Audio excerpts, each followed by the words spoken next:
Dating nasa Lazada yan, ngayon nasa kalsada na.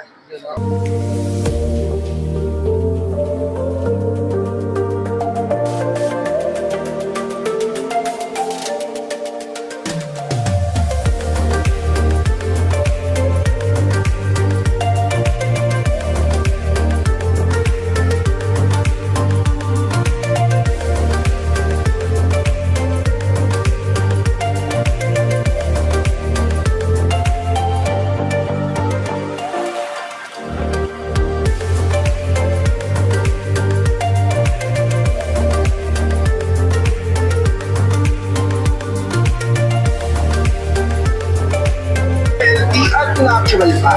Hindi na sila gumagamit ng kahit anong foul.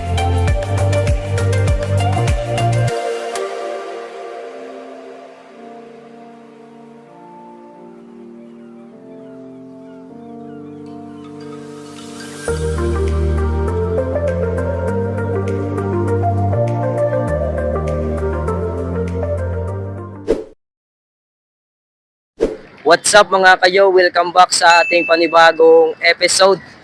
At nandito ako ngayon sa Manila. At my back, that is Quiapo Church here in Manila.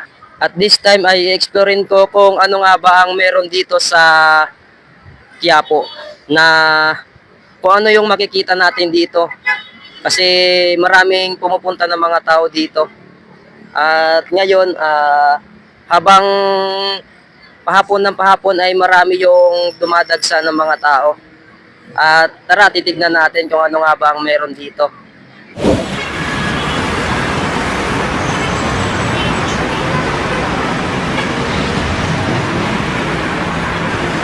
Alright, so ayun, sa paligid natin ay maraming mga nagtitinda. Ayan. Maraming mga vendors dito sa gitna ng kalsada na dinadaanan pa rin ng mga motorista. Ayan. Tignan po ninyo yung nakikita ko ngayon dito. Ayan, may nagbibenta ng hello po. Si Kuya nagbibenta ng mga shorts. Ayan. Shoutout kay Kuya. Anong pangalan mo, Kuya? JJ. Shoutout kay JJ. Ayan. Yo-yo vlog. Yo-yo vlog? Opo. So, shoutout kay Kuya nagbibenta ng mga shorts. Ayan, bilhin nyo na po. Yung mga binibentang napakaswerte naman ng bibili. Oh, JJ. Di ba? Yung sinabi mo Dating nasa Lazada yan, ngayon nasa kalsada na. napakasulit. Pag bumili kayo kay Kuya, 4-piece shorts, 4 pieces, 180 na lang daw. Pwede 150 yan. Pwede 150 pa, pwede pa palang matawaran. Pamatawaran yan. Alright, sige, ito nyo Kuya. Okay. So, mayroon nagbibenta dito ng mga lansones. Ayan. Sa likod. Hello po. Dito ngayon sa aking paligid ay maraming nakalihirang mga prutas na inyong makikita. At kung naghahanap ka naman ng mga pagkain katulad nito, dito lang yan makikita sa tindahan ni ate. At paniguradong mabubusog kayo dito. Sari-saring mga isda naman ang inyong makikita dito. Sadyang ganyan na po talaga ang kulay nila. At kung tawagin niya ito sa amin ay tinapa. Napansin ko itong tindahan ni Kuya, nakakaibang flavor yung binibenta niyang juice.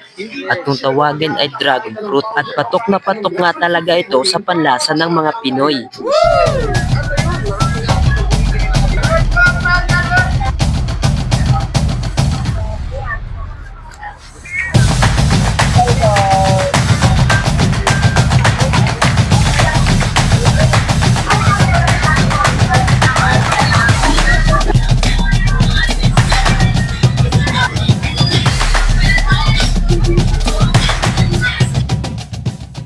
This is the place, so many people out there. At sa bawat kanto na aking matadaanan ay punong-puno ng mga vendors. Nagkalat ang mga samot-saring mga paninda. Nagulat talaga ako dito sa tinitinda ni Kuya. Nasa una mong tingin ay parang ordinaryong tubig lang. Kaya bumili talaga ako para matikman ko. Sobrang sarap niya guys. Yung 15 pesos ko, solid na solid talaga. Lalabas yan, lalabas. 150 na lang pinasa. Pili ka naman ng agapan mo.